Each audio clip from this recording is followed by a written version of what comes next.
2020 koker vir die beskerming van Afrikaans word hierdie jaar Poststeun toegeken aan Dr. Danfred James Titus.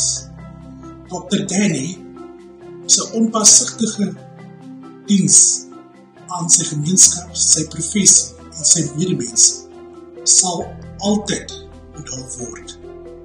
Sy leierskap en integriteit sal my altyd bybly. Dr. Danny het sy lewe gewy aan die Suid-Afrikaanse gemeenskap in sy geheel, om dit 'n meer inklusiewer en 'n omgee en verantwoordbare gemeenskap te maak. Sy diens in die gemeenskap getuig van omgee, medelee en die vermoë om vraagstukke van die dag op 'n deeglike, insiggewende, omvattende wyse te benader en aanspreek. Sy kommentaar was altyd deurdag en relevant tot die onderwerp en gepas vir die voortdurende veranderde omstandighede waarbinne hy geskryf het.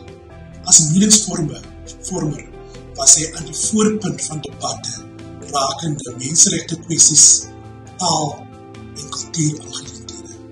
As kampvegter het hy 'n wesenlike bydrae gelewer om taal en kultuur meer inklusief en toeganklik te maak.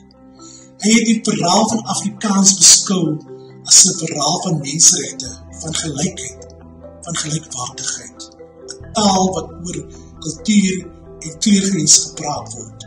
In sy toewyding het hy dit reg gekry om te help dat die Suid-Afrikaanse gemeenskap van sy bagasie ontslae, persepsies verander en veiliger en sterker staan in 'n versoenende, veeltalige en multikulturele samelewing.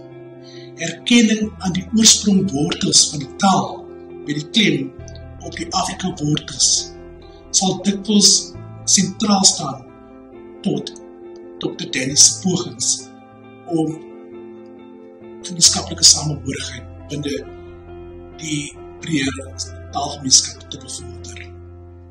Hy het gesindhede verander ten beskerming van Afrikaans.